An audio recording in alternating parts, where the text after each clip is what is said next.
चलो कल फोर्स पढ़े कि अगर किसी भी मूविंग चार्ज को अगर हम मैग्नेटिक फील्ड के अंदर रख देते हैं तो उस पर फोर्स लगना स्टार्ट हो जाता है। कितना लगता था? Q V B sine theta. अब दोनों को रिलेटिवली याद करके चलो। किसी भी चार्ज पार्टिकल को अगर आप इलेक्ट्रिक फील्ड में रखते हैं तो उस पर फोर्स लगता है, कितना लगता है? Q E. और अगर उसी चार्ज पार्टिकल को आप मैग्नेटिक फील्ड में रखते हैं, याद रखना कि वो चार्ज पार्टिकल किस में होना चाहिए? मूविंग में होना चाहिए। तो उस पर फोर्स कितना लगता था? Q V B sine theta, जिसमें बोला ये गया था कि वी का कौन सा कंपोनेंट, वेलोसिटी का कौन सा कंपोनेंट लेना है, जो मैग्नेटिक फील्ड के परपेंडिकुलर हो वही वाला कंपोनेंट आपको उठाना है। ठीक, क्यों ऐसा क्या बोला है, क्या रीज़न है बोलने का, भी वो इसी टॉपिक में आपको मिल जाएगा आगे। सेकंड आपका हो गया, आपने मैग्नीट्यूड निकाल लिया, उसके बाद आपको रूल बताया गया दो तरीके का। आपको डायरेक्शन भी निकालना था कि वो जो मैग्नेटिक फोर्स लग रहा है उसके ऊपर आपको डायरेक्शन बताना था। तो उसके लिए आपने क्या यूज़ किया? फ्लेमिंग लेफ्ट हैंड रूल या right hand thumb rule, right hand rule लगा सकते हो। तो ज़्यादातर फ्लेमिंग लेफ्ट हैंड रूल ही लगाया जाता है, जिसमें जो आपका फोर फिंगर होता है वो मैग्नेटिक फील्ड के डायरेक्शन में रखिए, आपका जो मिडिल फिंगर होता है उसको आप वेलोसिटी की डायरेक्शन में रखिए, थंब ऑटोमेटिक खुद को एडजस्ट कर लेगा और वो फोर्स के डायरेक्शन में खुद ब खुद एडजस्ट हो जाएगा। ठीक, अब सेकंड जो आपका टॉपिक है कि अगर किसी भी चार्ज पार्टिकल को हम मैग्नेटिक फील्ड के अंदर डाल देते हैं तो हमें इतना तो पता है कि किसी भी मूविंग चार्ज को अगर हम मैग्नेटिक फील्ड के अंदर डाल देते हैं तो उस पर फोर्स लगेगा, वो हम जान रहे हैं फोर्स लगेगा। लेकिन जब वो घुसेगा उस फील्ड में तो उसका रास्ता कुछ ना कुछ, उसका पाथ कुछ ना कुछ चेंज होगा। यही सेम काम मैंने इलेक्ट्रिक फील्ड के लिए भी करवाया था कि जब इलेक्ट्रिक फील्ड में एंटर करता है तो भी चेंज होता था। रास्ता याद है? कोई भी चार्ज पार्टिकल अगर इलेक्ट्रिक फील्ड में एंटर करेगा तो उसका पाथ क्या हो जाएगा? रास्ता याद है? पाथ क्या हो जाए, कौन सा पाथ फॉलो करेगा वो? हाँ चलो ऑप्शन दे रहे हैं, स्ट्रेट लाइन, हाइपरबोला, पैराबोला और प्रोजेक्टाइल। पैराबोला, पीछे जाके देखना। इलेक्ट्रिक फील्ड में एंटर करेगा तो वो ऐसे आधा पर से घूम जाता था, ऊपर चला जाता था। करवाए हैं यही सेम हेडिंग वहाँ करवाए हैं जब आप चार्ज पार्टिकल को किस में रखे थे?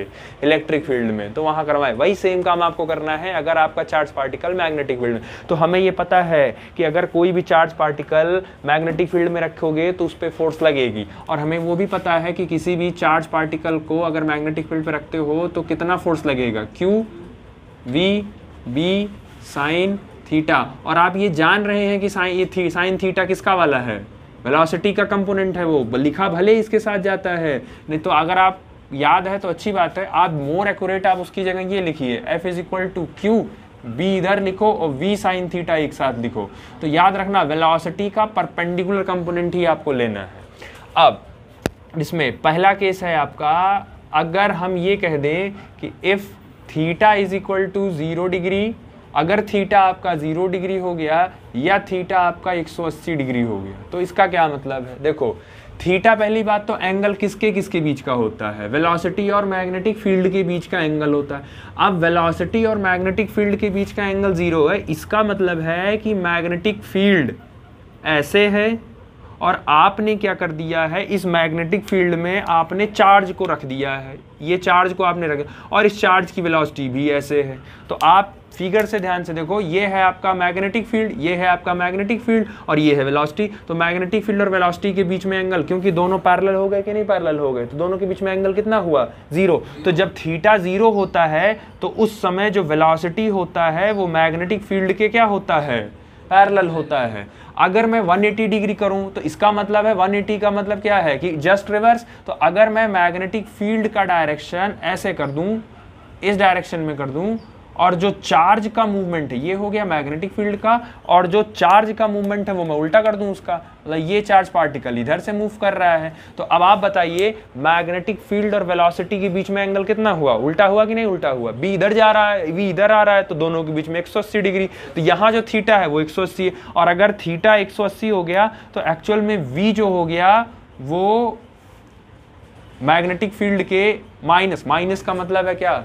डायरेक्शन उल्टा है। तो आप यहां ये कह सकते हैं कि V is parallel to magnetic field, और यहां आप कह सकते हैं कि V is anti parallel to magnetic field, ठीक है, ये कर दिया। अब उसके बाद आप वैल्यू रख के एक बार चेक कर लो, तो magnetic force is equal to होता है आपका क्यू वी साइन थीटा। आप थीटा अगर 0 डिग्री रखेंगे तो आपका हो जाएगा क्यू वी बी साइन 0, और साइन 0 की वैल्यू होती है 0, तो एफ इज इक्वल टू आपको मिल जाएगा 0। समझ आया?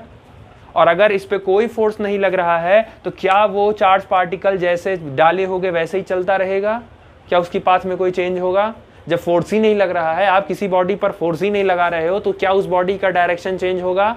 According to Newton first law, किसी भी बॉडी का स्टेट चेंज करने के लिए हमें क्या लगाना पड़ता है? चाहे उसका स्टेट रेस्ट से मोशन में लाना हो, मोशन में रेस्ट लाना हो, या यहाँ तक कि उसका डायरेक्शन भी चेंज करने के लिए आपको फोर्स लगाना पड़ेगा।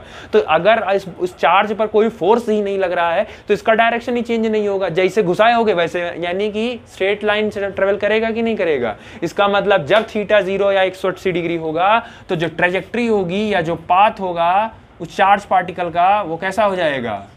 Straight line. तो अब यही चीज आपसे सीधे वो 1 नंबर में एमसीक्यू पूछेंगे, what happen if your moving charge particle in the magnetic field which is parallel to your velocity, the trajectory of the charge particle will be hyperbola, parabola और स्ट्रेट लाइन और ellipse, ऐसे करके chart दे देंगे आपको।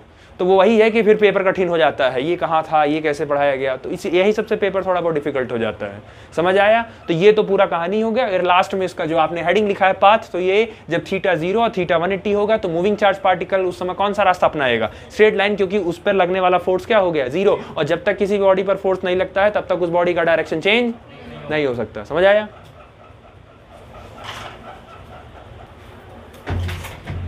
देखो second case, if theta is equal to 90 degree, आप फॉर्मूले में रख के थीटा 90 करके कैलकुलेट कर लोगे, वो आसान है, वो आपको नहीं निकालना। आपको निकालना क्या है? आपको फिगर में दिखाना क्या है उनको?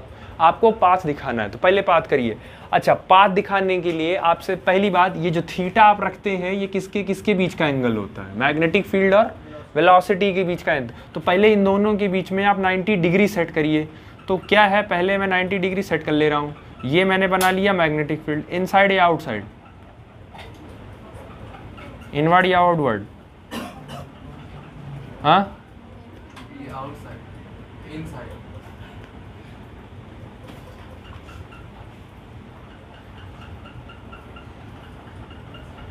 तो ये बन गया मैग्नेटिक फील्ड इनवर्ड। अब इसमें जो चार्ज पार्टिकल है Q, इस Q की वेलोसिटी कर दे रहा हूं इधर। अब आप हमको बताइए, फ्लेमिंग लेफ्ट हैंड रूल के हिसाब से 4 फिंगर क्या बताएगा?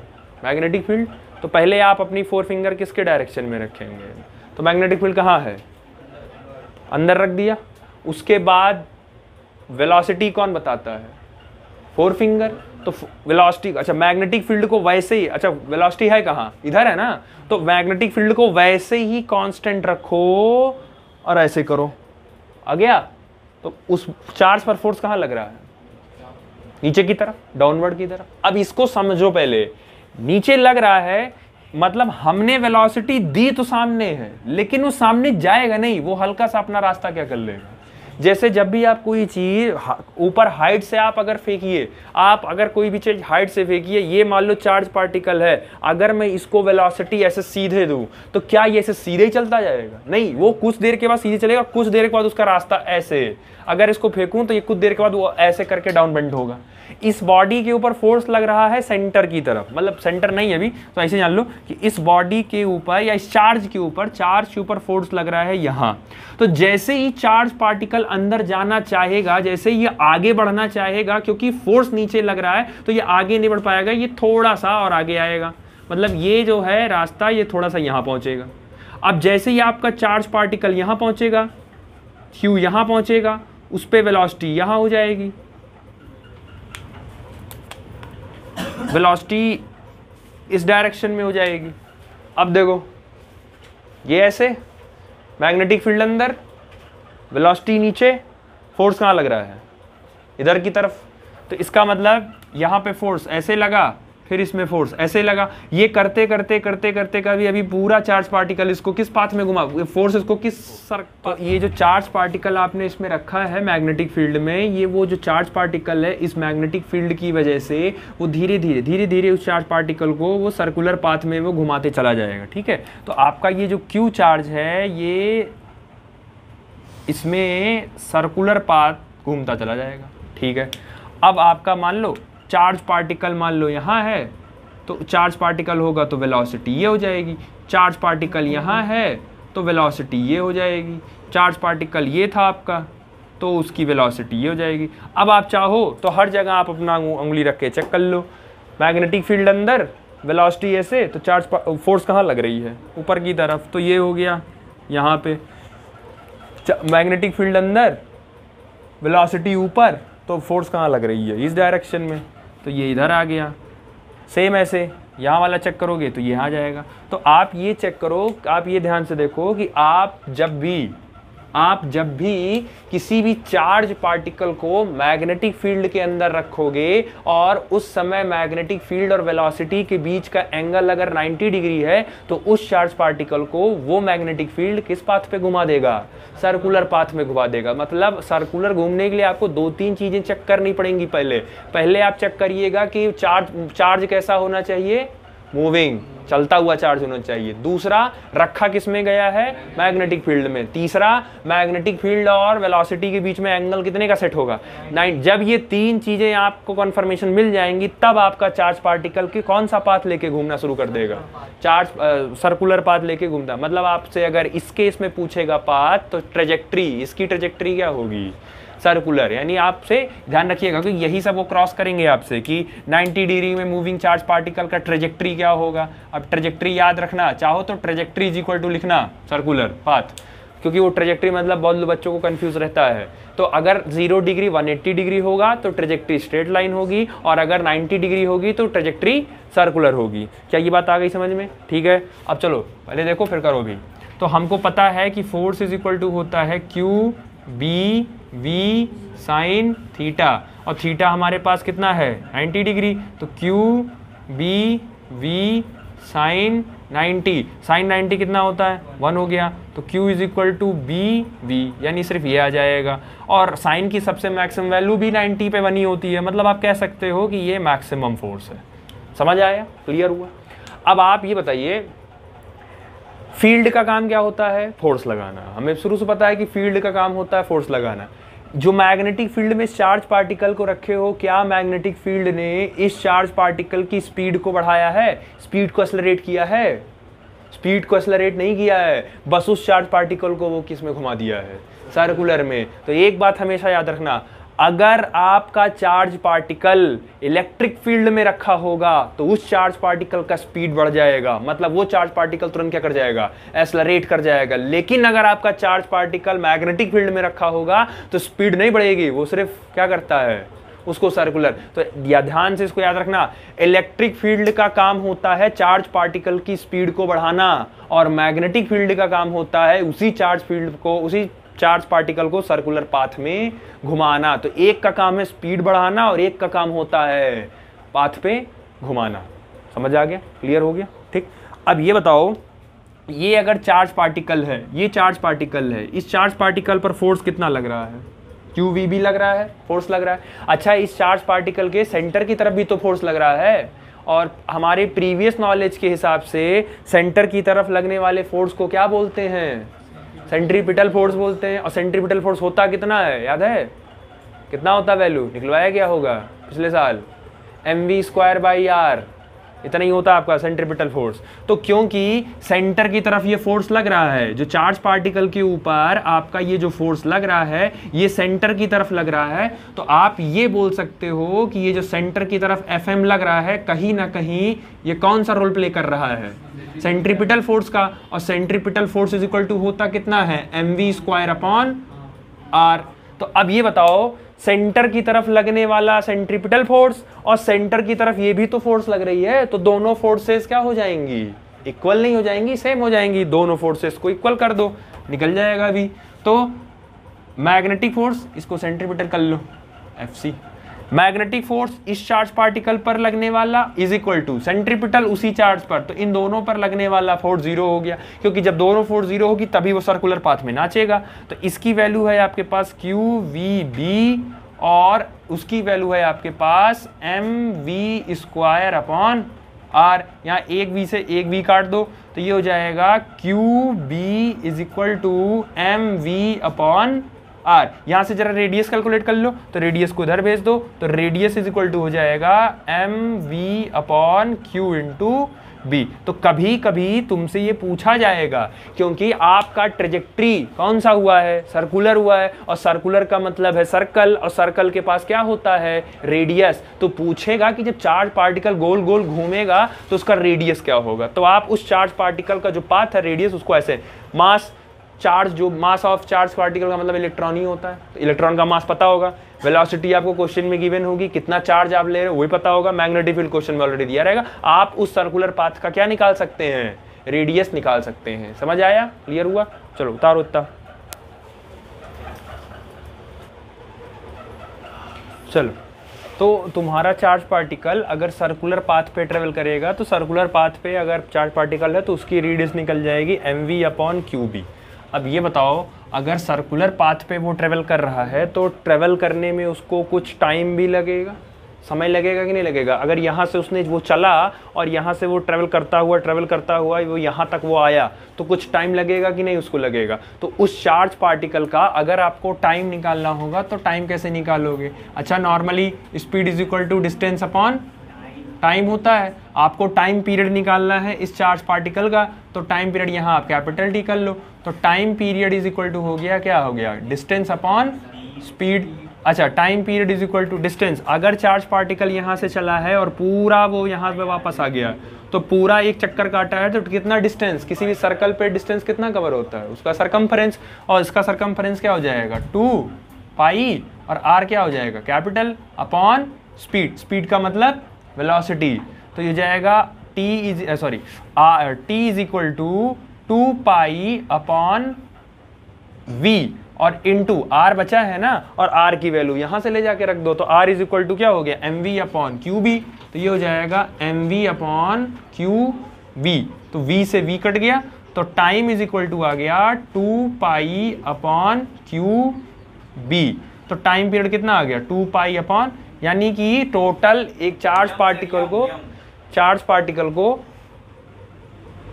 पार्टिकल को सर्कुलर पाथ पे ट्रेवल करने में 2 pi M upon Q B time लगेगा। ठीक, ये ध्यान रखिएगा। दूसरा, आप एक चीज ध्यान से देखिए कि जो टाइम पीरियड है वो वेलोसिटी के इंडिपेंडेंट है, क्योंकि वेलोसिटी का क्वांटिटी क्या हो गया, कट गया। यानी कि जब भी चार्ज पार्टिकल मैग्नेटिक फील्ड में दौड़ता है इंडिपेंडेंट ऑफ वेलोसिटी, तो उसको कितनी वेलोसिटी से वो दौड़ रहा है उससे उसको फर्क नहीं पड़ता। ये बहुत बड़ी बात है, जनरली बहुत बड़ी बात है, बस आपको छोटा लगे भले। आप लिटरली सोचिए, अगर मैं कहूँ कि आवास विकास से किसी को पुराना डाक खाना जाना है, स्कूल पे जाना है, और किसी को रोडवेज से स्कूल जाना है, और हम कह रहे हैं कि दोनों के पास टाइम सेम है, तो अगर टाइम सेम है और उसी सेम टाइम में इक्वल डिस्टेंस दोनों को कवर करनी है, तो या डिस्टेंस अलग अलग करनी है और टाइम सेम लगना चाहिए, तो आपको एक की वेलोसिटी क्या करनी पड़ेगी भाई। हम अगर रोडवेज से आएंगे और हमारे पास सिर्फ 10 मिनट का टाइम है, और जो आवास विकास से आएगा उसके पास भी 10 मिनट का टाइम है, तो हमको अपनी स्पीड क्या करनी पड़ेगी, वेलोसिटी क्या करनी, बढ़ानी पड़ेगी, तब ना कवर करोगे। जबकि इनके साथ ऐसा कुछ नहीं है, इनके लिए टाइम पीरियड में वेलोसिटी पे डिपेंड ही नहीं कर रहा। वो इसलिए नहीं कर रहा है क्योंकि इनकी पूरी डिपेंडेंसी किसके ऊपर है, जितना स्ट्रांग मैग्नेटिक फील्ड आप रखेंगे, जितना स्ट्रांग मैग्नेटिक फील्ड आप रखेंगे, फोर्स उतना लगेगा, टाइम उतना कम लगता है, क्योंकि मैग्नेटिक फील्ड उतना तेज नचाएगा उसको, और जितना तेज नचाएगा उसको उसका टाइम पीरियड उतना। भाई मैग्नेटिक फील्ड अगर कम रखोगे तो फोर्स कम लगाएगा, और अगर फोर्स कम लगाएगा तो नाचेगा कम, तो नाचेगा धीरे धीरे, और धीरे धीरे नाचेगा तो टाइम ज्यादा लगे। और देख लो रिलेशन भी टाइम और मैग्नेटिक फील्ड का क्या है, उल्टे का है, इनवर्सली का है। जितना मैग्नेटिक फील्ड का पावर ज्यादा रखोगे, पावर जितना ज्यादा रखोगे फील्ड का, फोर्स उतना ज्यादा लगेगी, फोर्स जितना ज्यादा लगेगी वो मोशन उतना तेज करेगा, मोशन जितना तेज करेगा टाइम उतना। तो यानी कि यहाँ पे चार्ज पार्टिकल वेलोसिटी पे डिपेंड ना करके वो किस पे डिपेंड कर रहा है, मैग्नेटिक फील्ड पे डिपेंड कर रहा है। तो ये ध्यान में रखिएगा इसको, ठीक, समझ आ गया।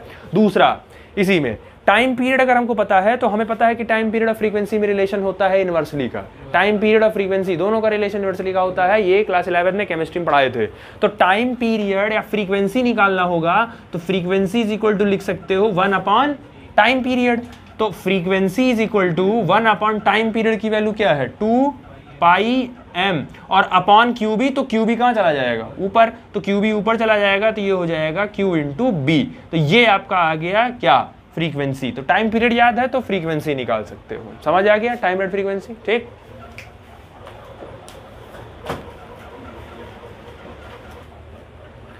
चलो केस 3 देखो, एक केस 3 क्या कहा है कि when velocity is inclined at an angle theta with magnetic field. Velocity और मैग्नेटिक फील्ड के बीच में इस बार कोई डेफिनेट एंगल नहीं दिया है, वो एक माना है कि इन दोनों के बीच में एंगल क्या है थीटा है।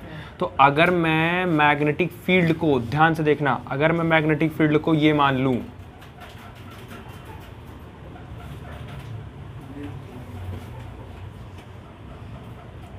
ये हो गई आपकी मैग्नेटिक फील्ड, ठीक। और मैंने चार्ज पार्टिकल को इसमें रख दिया, मैंने चार्ज पार्टिकल को इसमें रख दिया। अब ध्यान से देखना, अगर चार्ज पार्टिकल की वेलोसिटी ऐसे हो गई तो मैग्नेटिक फील्ड और वेलोसिटी के बीच में कितना एंगल होगा 0 डिग्री। अगर मैंने उसकी वेलोसिटी ऐसे कर दी तो कितना हो गया 90 डिग्री। आपको पता है अगर एट रैंडम एंगल लेना है तो दोनों के बीच में रख दो, एट रैंडम एंगल भी मिल जाएगा आपको। तो इस बार जो इसकी वेलोसिटी है, इसकी वेलोसिटी मैं ये कर दे रहा हूँ रैंडम। तो अगर रैंडम लिया जाएगा तो आप फिर एंगल कैलकुलेट करो तो ये कितने एंगल पे है, समझ आ रहा है। थीटा मैग्नेटिक फील्ड से, ये मैग्नेटिक फील्ड लाइन सिर्फ किसके लिए, इमेजिनरी अपने सपोर्ट के लिए बनाई जाती है। ये लाइन एक्चुअल में आपकी कौन सी लाइन, किसकी लाइन है, ये है मैग्नेटिक फील्ड की। अब आप चाहो चार्ज पार्टिकल को यहाँ भी रख दोगे तब भी तो थीटा से ही बनेगा। तो मैग्नेटिक फील्ड और वेलोसिटी के बीच में कितना एंगल है थीटा, थीटा एंगल है। तो अकॉर्डिंग टू रूल जैसे ही आपका कोई भी कंपोनेंट थीटा पे होता है आप उसको तुरंत क्या करते हैं, उसके कंपोनेंट में तोड़ देते हैं। तो तुरंत इस वेलोसिटी को इसके दोनों कंपोनेंट में तोड़ दो, एक कंपोनेंट इधर जाएगा, एक कंपोनेंट इधर जाएगा, जिधर थीटा उधर कॉस थीटा। तो इधर वाला कंपोनेंट क्या हो जाएगा v cos थीटा, और इधर वाला कंपोनेंट क्या हो जाएगा v sin थीटा। इसमें कोई दिक्कत। अब आप ये बताइए v cos थीटा वाला कंपोनेंट क्या मैग्नेटिक फील्ड के पैरेलल है। तो आप बोल सकते हैं कि v cos थीटा ये पैरेलल वाला कंपोनेंट हो गया, और v sin theta magnetic field के कैसे है, परपेंडिकुलर है कि नहीं। भाई देखो मैग्नेटिक फील्ड ऐसे है और ये ऐसे है, साफ साफ दिख रहा है यार, मैग्नेटिक फील्ड ऐसे है, v ऐसे ऐसे। तो v sin theta magnetic field के कैसे हो गया, परपेंडिकुलर हो गया। अब आप सोचिए v cos थीटा और मैग्नेटिक फील्ड के बीच में एंगल कितना है 0, और 0 डिग्री पे फोर्स लगता ही नहीं था, क्योंकि पहले ही कहा गया था वेलोसिटी का कौन सा कंपोनेंट आपको लेके चलना है, परपेंडिकुलर कंपोनेंट लेके चलना है जो मैग्नेटिक फील्ड के परपेंडिकुलर होगी, तभी फोर्स आपको मिलेगा, नहीं तो फोर्स आपको 0 मिल जाएगा। समझ आया। अब इन दोनों कंपोनेंट का काम क्या है, दोनों कंपोनेंट का काम क्या होता है। तो दोनों कंपोनेंट काम सुनने से पहले आप ट्रॉली बैग चलाए हो। Yes sir. तो ट्रॉली बैग अगर चलाए होगे तो उसमें चलाते समय थोड़ा सा ट्रॉली बैग को झुकाया जाता है और टिल्ट करके चलाते हो। तो टिल्ट करते हो तो उसमें काम 2 चीज़ होता है। जैसे ही आप ट्रॉली बैग को झुकाते हो, कोई भी चीज़ आप ट्रॉली बैग पकड़ते हो तो ट्रॉली बैग को थोड़ा सा तिरछा ऐसे पकड़ते हो। तो ऐसे पकड़ते हो, इसका मतलब है ज़मीन से कुछ ना कुछ तो एंगल बनता ही है। तो ज़मीन से एंगल कितना मान लो बना है थीटा। तो थीटा बनेगा तो ये तुम फोर्स का, क्योंकि हैंडल ऐसे ही पकड़े रहते हो तो तुम फोर्स ऐसे लगाते हो। तो उस फोर्स के 2 कंपोनेंट होते हैं, एक उसका परपेंडिकुलर वाला बनेगा एफ साइन थीटा, और एक उसका रोड के साथ बनेगा पैरेलल वाला कौन सा, एफ कॉस थीटा। तो जो तुम ऊपर खींचे रहते हो यानी एफ साइन थीटा तुमको ट्रॉली को ऊपर खिंचाए रहता है, और जो ट्रॉली तुम्हारी आगे बढ़ती है उसको आगे ले जाने की जिम्मेदारी किसकी होती है, एफ कॉस थीटा वाले की। यानी जो आप ट्रॉली बैग पकड़ के खींचते हो, अगर ये फोर्स ट्रॉली बैग के हैंडल पर ऐसे लग रहा है और जमीन से वो एंगल अगर थीटा डिग्री बना रहा है, तो इस फोर्स के जैसे ही 2 कंपोनेंट होंगे तो एक हो जाएगा एफ साइन थीटा और दूसरा वाला हो जाएगा एफ तो ट्रॉली बैग को आगे ले जाने की जिम्मेदारी किसकी होती है? एफ कॉस थीटा की। और ट्रॉली बैग को ऊपर हमेशा अपवर्ड रखने की जिम्मेदारी किसकी होती है? साइन थीटा की। तो एक बात हमेशा याद रखिएगा कि अगर चार्ज पार्टिकल को अगर स्ट्रेट लाइन में चलाना है तो वो जिम्मेदारी किसकी होती है? वी कॉस थीटा की। लेकिन अगर उस चार्ज पार्टिकल को घुमाना है तो उसकी जिम्मेदारी किसकी होती है? तो V cos theta straight line में चलाएगा और वी साइन थीटा उसको सर्कुलर पाथ में घुमाएगा। दोनों का इंडिविजुअली है, वो याद रखिएगा। ठीक, लिख भी सकते हो, देखो कि V पैरेलल, और V पैरेलल वाला कौन सा कंपोनेंट है? V cos theta. तो V cos थीटा चार्ज को स्ट्रेट लाइन चलाएगा। ये हो गया पहला। दूसरा V परपेंडिकुलर मतलब V साइन थीटा, ये चार्ज को सर्कुलर पाथ में घुमाएगा। तो दोनों कंपोनेंट का अपना अपना रोल है। अगर घुमाना है तो V साइन थीटा उठाइए, और अगर स्ट्रेट लाइन में चलाना है तो V कॉस थीटा उठाइए। समझ आया? क्लियर हुआ? चलो लिख लो उसको। देखो नेक्स्ट टॉपिक है तुम्हारा लॉरेंज फोर्स। डेफिनेशन में आ सकता है, ज़्यादा तो बहुत नहीं काम, अभी तो नहीं काम लगेगा, आगे काम लगता है। लॉरेंज फोर्स होता क्या है? अगर तुम्हारे पास इलेक्ट्रिक फील्ड अवेलेबल है, कहीं पे भी आपके पास इलेक्ट्रिक फील्ड अवेलेबल है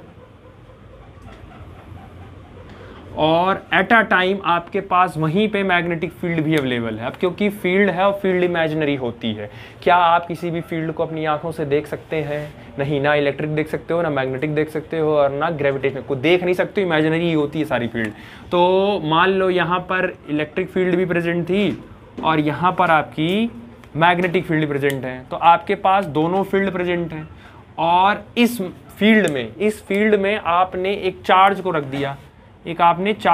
दिया, और इस चार्ज को आपने वेलोसिटी दे दी v।